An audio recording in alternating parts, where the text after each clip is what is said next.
morning. Welcome again to Morning Devotions. Thank you again so much for our time together. Please don't forget Wow God tomorrow night, East Campus, 7 o'clock there in the Pioneer Center. We'll look forward to seeing you. Just look for the Jolly Bee and look up right there near Shaw Boulevard. We're going to have a great night of worship and salvation together. Right now, I want us to come back to the book of Genesis chapter 34. It's a very tragic chapter in the Bible. It's a chapter of death and deception.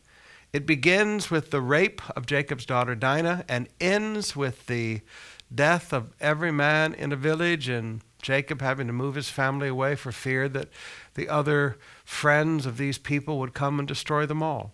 So it's a tragic, tragic chapter. But what I want you to notice today is the double deception. In verse 13, Dinah's brothers deceived Shechem and Hamor because of what Shechem had done to their sister. Now, maybe they felt justified, but there is no justification for dishonesty and deception. But I want you to notice a very tricky deception that takes place next, beginning with verse 18. Hamor and Shechem gladly agreed to the deception of Jacob's sons. Now, notice that. They gladly agreed to deception. Fascinating. And Shechem lost no time in acting on this request, for he wanted Dinah desperately. Shechem was a highly respected member of his family, and he appeared with his father before the town leaders to present this proposal. "Those men are our friends," they said. "Let us invite them here to live among us and ply their trade, for the land is large enough to hold them, and we can intermarry with them. But they will not consider staying here unless, except for one condition. Every one of us men must be circumcised just as they are. But if we do this, all their flocks and possessions will become ours. Come, let's agree to this so they will settle here among us." Now, I want you to notice, first of all, Shechem and his father Hamor gladly accepted a deceptive proposal from Jacob's sons. And now they go and make an even more elaborate, deceptive proposal. Now, I want you to notice here, never does he mention to any of these men, "I raped the girl, and this is why we need to do this." He leaves out the most important fact for the whole decision.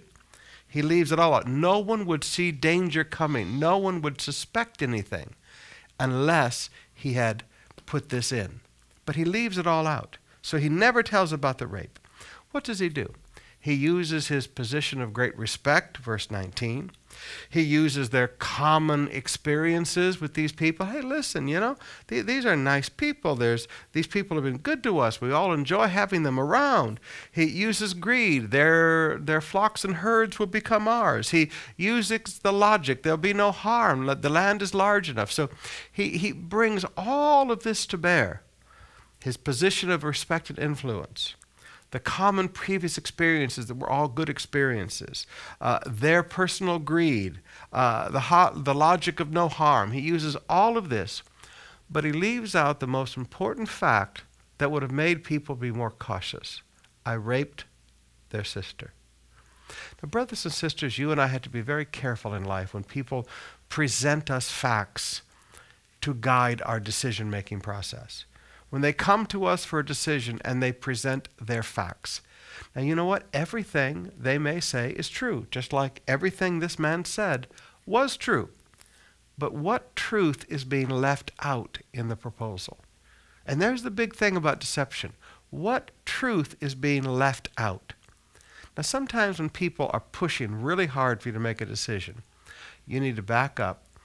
And it's not that you don't believe what they've said, because everything they said is probably true.